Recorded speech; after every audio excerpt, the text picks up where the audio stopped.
Somewhere, in the dark corner of my anus, is a mighty need for some mighty memes. Hello, my lovelies, I'm Ray, and welcome back to Fanfiction Monday.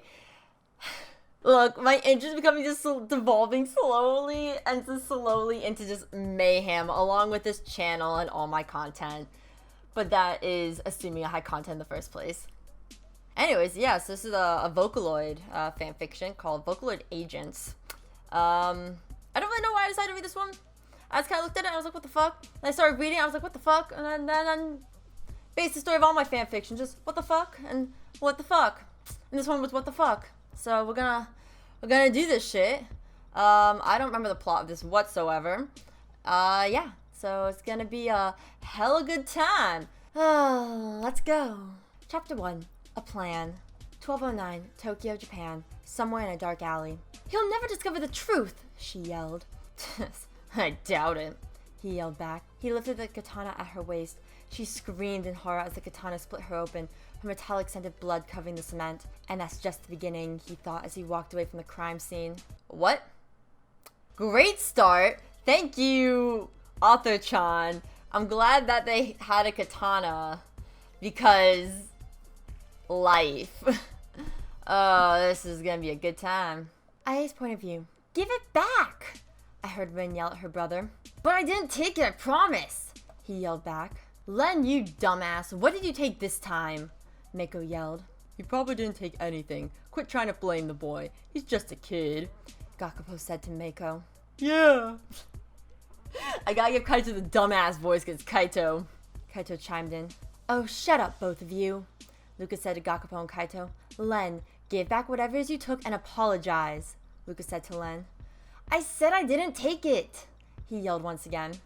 Gumi then walked in, eating an orange. Their mouths dropped open.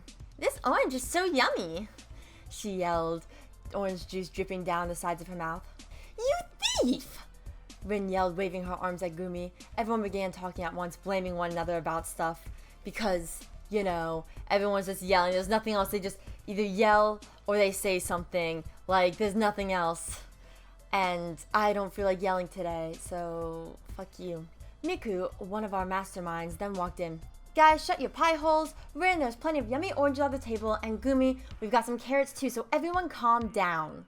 Well, that's my group, always arguing about stolen food. I sat in the corner of the room eating some sour Skittles, watching Miku make the argument even worse. Enough! I finally yelled. I got some important news. I pulled down my snack and pulled my computer on my lap. Officer duty. You said duty. Len and his sister began laughing. Enough! Let IA talk already! Miku yelled furiously while taking out a leak out of nowhere. Ren and Len flinched and hid behind Gakapo as if she was some sort of monster. Continue, Miku told me. Anyways, Officer Duty keeps getting their employees slaughtered. They want our help. For some reason, some company called Live keeps killing them because they want to take over their company and all the money, but before they do, they will kill all the innocent employees, I told them. But, I went on, the cops don't believe them, telling them there's no way they could be doing that. Miku put on a poker face. Alright, we need to make some sort of plan. IA, get all the info about Live. Gakapo and Gumi, get weapons prepared. Luko and Mako, get some nice clothes and do some swindling. Kaito, help me and IA, she ordered. What do we do, Miku-sama? Ren and Len said in unison. Of course, how could I forget? She hesitated. They were the youngest in the group, so she was always scared to involve them in murder cases. I totally understand, but I don't understand why she doesn't tell them that. She looked at me, worry covered her eyes. You guys, go have some bananas and oranges. I just got them from the grocery shop, she said. Their happiness faded away, and they walked to the kitchen. Len sadly peeled his banana, and Rin munched on her sliced orange. I sighed. I felt bad for them because they just wanted to be like us. Well, fam, okay. I want to take a pause here for a second and just ask, why are they in this group in the first place if you don't want to get them involved with murder cases? Like, they were supposed to be the thieves? Espionage, maybe? Like, what? Like, I'm pretty sure that they're the thieves of the group, that they're also in danger, like, all the fucking time, so why not get them involved? Like, fuck it at this point. They're already in this group. They might as well. Like, shit, son. We all went to the meeting room where we usually discuss our plans. Rin and Len followed, at least wanting to know the plan. Miku and Kaito took the seats at the middle of the moon-shaped table. I went to my special desk with the high-tech computers and stuff. Gumi and Gakapo went to the weapons room to look for some good weapons. Mako and Luka were discussing how they would seduce and distract men who could get in the way of our mission. Ren and Len ate their food on the couch, pouting. I turned on my computer. I went to the website of their company to see who the owner is. I scrolled down the page and saw that the guy's name was Leon. He had blonde hair and green eyes in the picture. I screenshotted the information and printed it out. What do you have so far? Miku asked me. Take a look, I said, handing her the sheet of paper. She took it to her desk and examined it with Kaito. I got it from my seat and grabbed some more Skittles. Mako and Luca were still talking. Gumi and Gakupo were practicing fighting moves. Ren and Lem were still pouting. Thank you for telling us everything that they're doing at, like, every fucking second. You could have left all that out. Also, why are they practicing their fighting moves? I thought they're supposed to get weapons together. Like, I don't think it's any how this works. I don't think it's how any of this works. I just don't think it is at all. Miku stood up. Everybody, please pay attention, she said, sounding like a teacher with stubborn kids. We have information on the bastard who started this, but we obviously can't just go attack. We will get slaughtered like those innocent employees if we don't think of a good plan. This will take time. We can't rush it, she told us. Luca and Mako, she began. He will have a party celebrating their 50 years since they were founded. We will crash the party. You two will seduce him and get his phone number.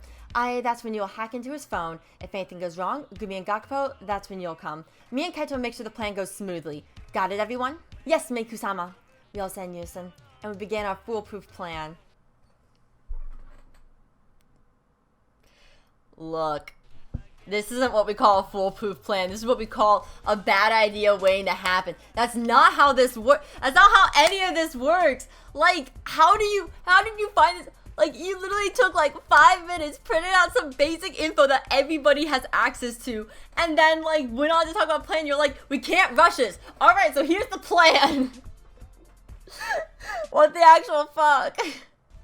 Oh, goodness gracious me. What the actual fuck is happening with this story? That's not how this works. This is not how that works. Oh, also, I'm pretty sure you can't hack in someone's phone number or their phone just by having their phone number. Like, they could easily have a way to use Ren and Lin for this, but whatever. I'm not gonna tell them how to live their life. Chapter 2. Sounds like a plan. Miku's point of view. Ren and Lem would not stop begging to join our dangerous mission. They said they could do it, but it was way too dangerous. Eventually, they said that they would buy me leeks for a whole month. So, how could I turn that amazing offer down? IA's point of view. Ren and Len seemed happier than usual. I thought they would have been pouting since we turned them down for the mission. I was getting kind of suspicious. Ren, Len, did Miku let you in on the mission? I asked. Yes, they said in unison. I sighed and facepalmed. No way Miku would do something this stupid. I looked over at them and their faces showed excitement. Miku, get your ass over here. You have some explaining to do, I yelled. Miku peeked her head out of the kitchen. She was holding a leek. Yeesh. Her voice sounded guilty. Why did you let the twins in on the mission? I asked. The twins walked out of the room, knowing me and Miku needed a private conversation. Well, she began. The way she held the leek pretty much gave it away. Because they offered you leeks, didn't they? I asked. Okay, so maybe, she said, biting the leek. Miku, come on, I said, rubbing my temples. Well, if they offered you a month's worth of Skittles, you would have said yes, she exclaimed. Okay, so maybe, I said, my mouth watering at the thought. Anyways, we need to gather everyone again for another meeting of the mission. Go get everyone. This meeting is critical. Got it? Miku said.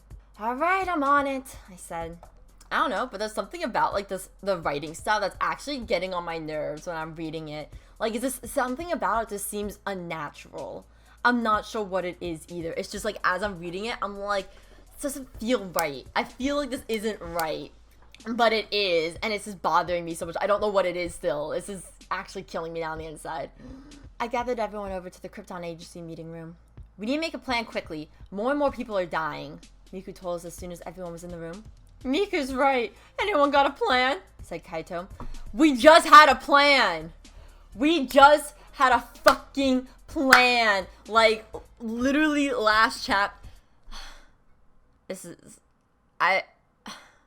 Fuck. Me and Gumi could fight, Mako could distract, Ren and Len could steal their plan since they're good at it, and now I could hack into Leon's phone, Gakupo suggested.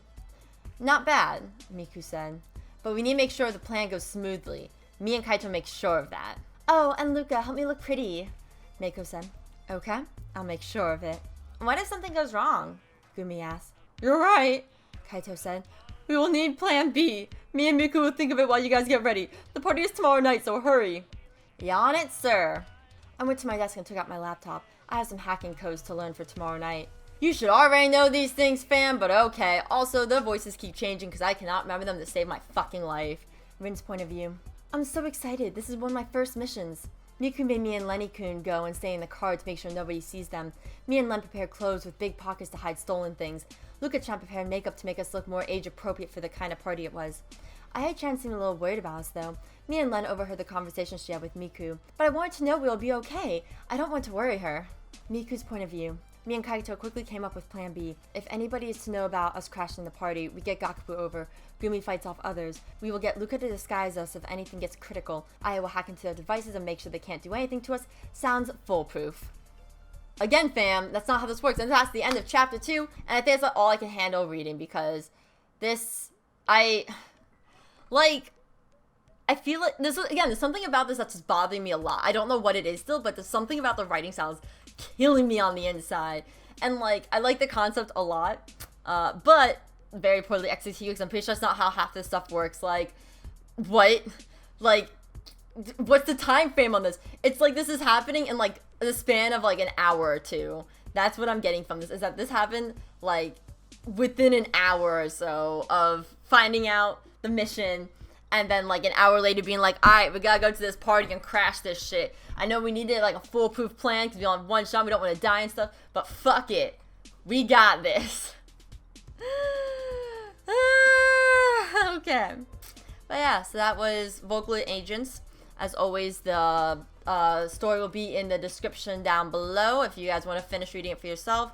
There is more of this. I don't know if I'm going to keep reading this myself.